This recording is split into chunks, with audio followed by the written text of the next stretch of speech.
Alright, good morning. My name is Sarita, and today I'm going to be talking about a case study, drop gun. This case, I chose this case because it's very controversial to what is happening around the world. So my first slide shown is abuse of power. Abuse of power is the act of someone using one's position in a very abusive way. This can take forms such as taking advantage of someone who is weaker than the other person or just manipulated someone with the ability to punish them. Raise your hands if you guys ever witnessed abuse of power in social media, anything. Yes. The George Floyd case? And what did you think about the George Floyd case? It was very unfair, and what happened to George Floyd wasn't fair, and he was discriminated against his color. Yes. And George Floyd died by who?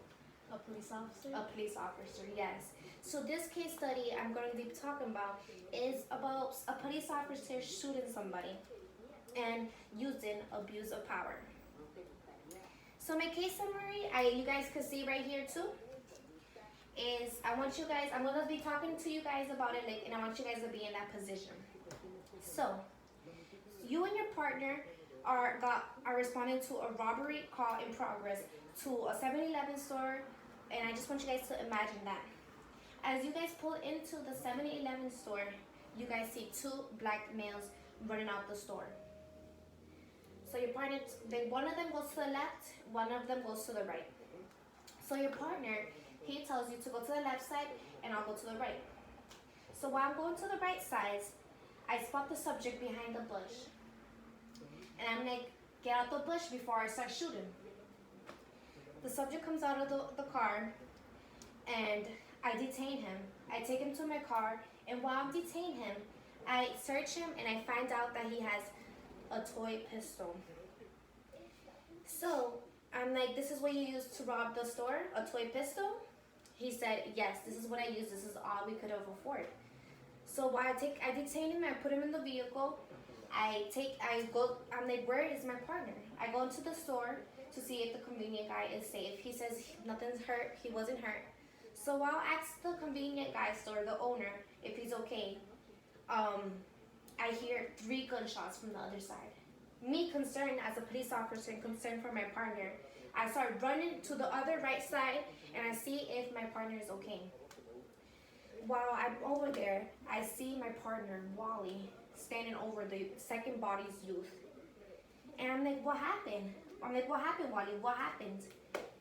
And then while I kneel down, I see a cheap 25 caliber gun in the floor, blue steel. And then I start to put 2 and 2 together. And then I was like, the first you said he did not have money to buy a weapon. So I'm like, Wally, so what happened?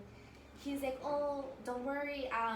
This thug, he just started to throw his gun all over the place. So I got scared. So I shot 3 times using my other weapon.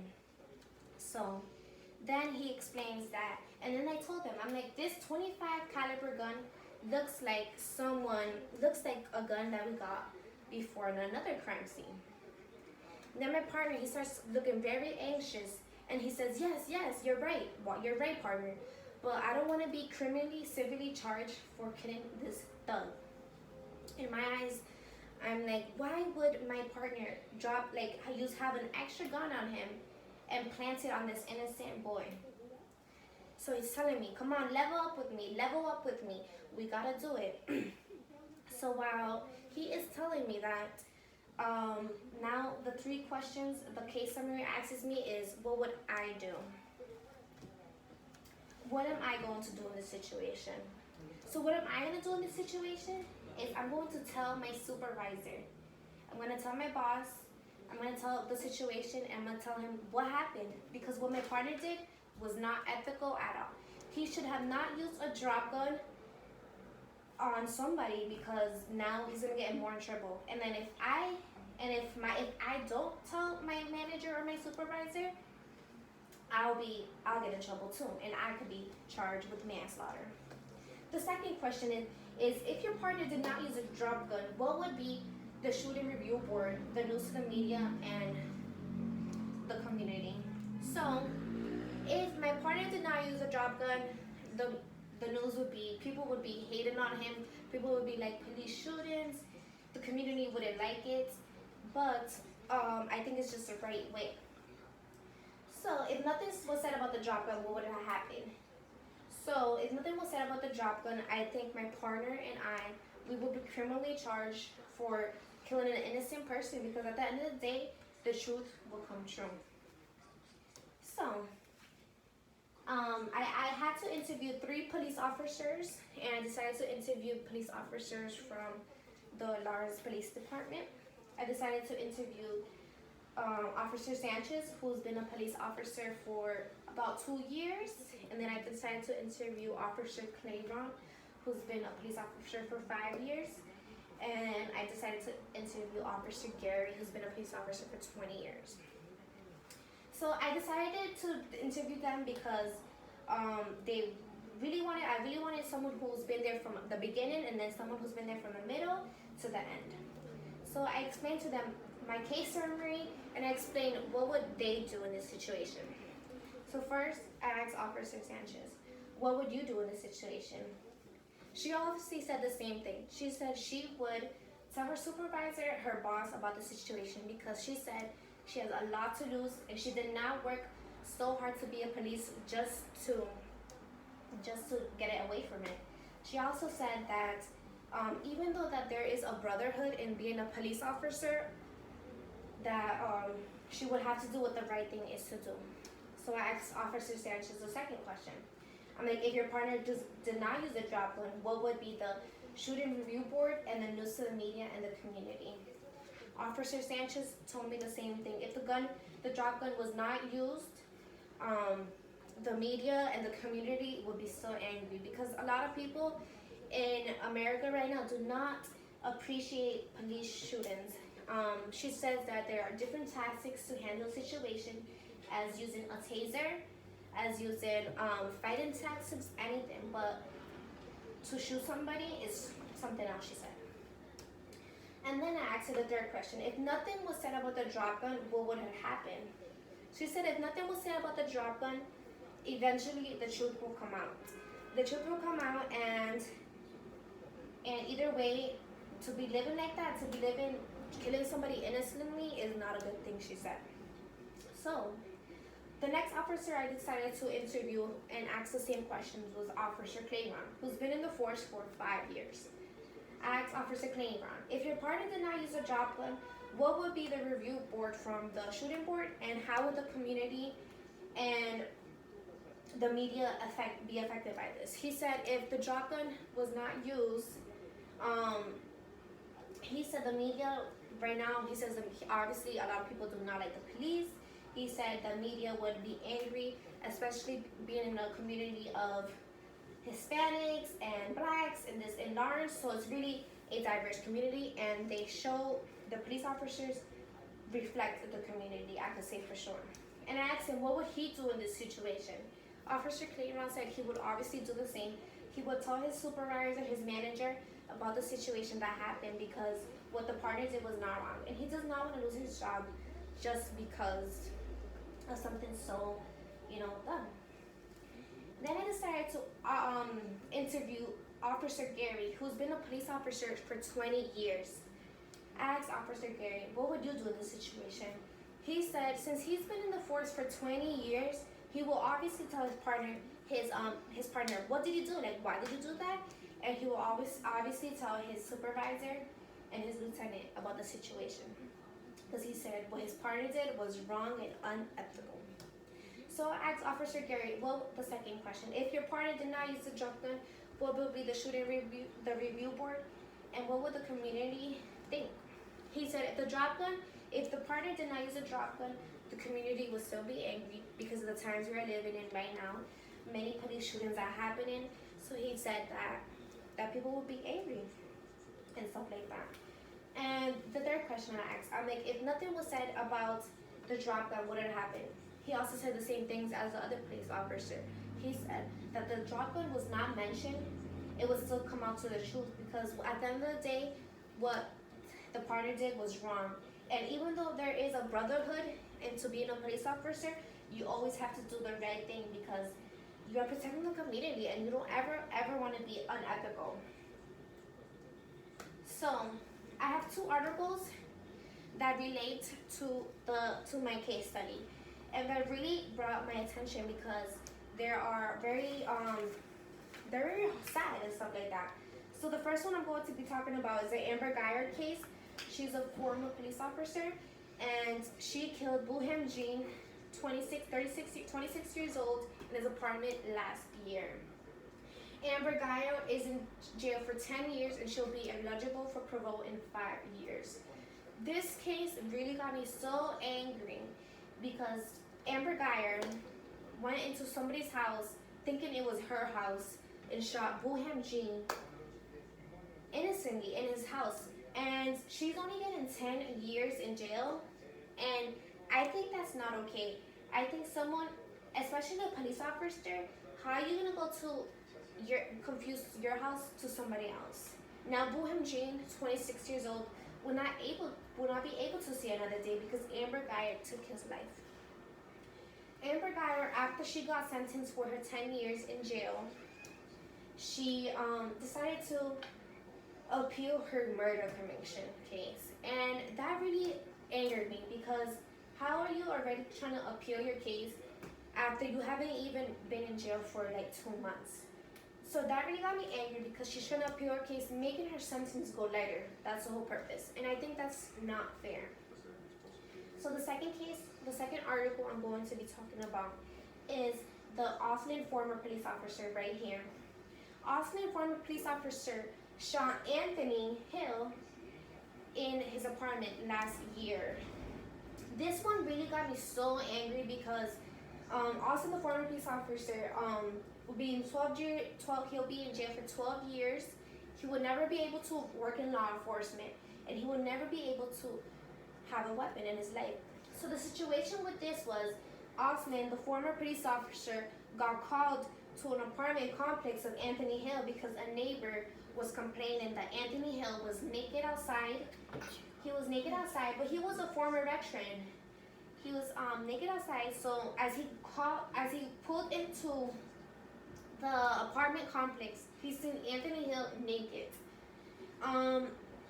So while he's seeing that, he decided to shoot, and because Anthony Hill obviously is a veteran, so he had a lot of mental issues coming back from war and stuff like that. So he had mental issues, he had bipolar disorder and all that. So I guess Austin, the former police officer, got scared and started to shoot Anthony Hill while Anthony Hill was running towards him naked. In my eyes, especially as being a police officer, if you see somebody who is naked, obviously they're not going to have no weapon. And as a police officer, there's many ways you could control situation. You don't have to shoot somebody. You don't have to take somebody's innocent life, especially someone who fought for America. So, as whatever that happened, he is, there's different ways to handle that situation. He could have tased him, he could have fought him, but no. Austin, the former police officer, decided to shoot Anthony Hill, a veteran, a person who fought for America. And now these two cases, they don't sit right with me because they're both white Americans, and I feel like white Americans in America are getting lighter sentences for things that are unjustifiable. And this is definitely two examples of abused power. And now I just wish that things could change forward. So I have some data and stats right here. 789 people have been shot and killed by police in 2019. 992 people have been shot and killed by police in 2018. And I was reading policies, and I saw this policy with using deadly force is the ultimate objection of every law enforcement encounter, is to avoid minimum injury. Nothing in this policy requires an officer to retreat or to be exposed to a possible physical injury. That policy really got struck out to me because I was like, it's different. My fourth data, it says 52% of police officers report that it's not unusual for law enforcement officials to turn blind eye to improper conduct of another officer. 52% is a lot. Police officers should stand up, and if they see their partner doing something wrong, they need to tell them, their supervisor and manager, because as we're living in the 21st century, we don't want to have police officers, people who are protecting the community, to be shooting people or to be doing the wrong thing. We want police officers who are good people. So I have this US model right here, and this shows you the steps how a police should handle a situation and de-escalate the situation before using their gun. So, the first one is being strategic, talking to the person. Communication, interpersonal skills goes a long way before you have to be virtual. Then after, tactical. You can start fighting the person. You don't ever have to use your weapon. The third one is compliance technique. You could use your taser, you could use your baton, whatever. And if it's harmful, lethal, if you're really in danger, you use your deadly force. But many police officers need to understand this before taking out a strong weapon as a gun. Because nowadays, police officers don't know how to handle a situation and they just go straight for the gun. And in the police academy, you learn different tactics, and these police are not learning. And as you guys know, I want to become a police officer too. And with this, I will definitely learn not to ever use deadly force. I will learn how to be respectful, use my interpersonal skills, and never, ever, ever try to use my weapon, ever. I just want to say thank you for listening to my speech, and thank you for listening to my case summary. But do you guys have any questions on this case? Any questions? Yeah. Yeah. Are there any cases that this has happened? Any other cases that you can remember?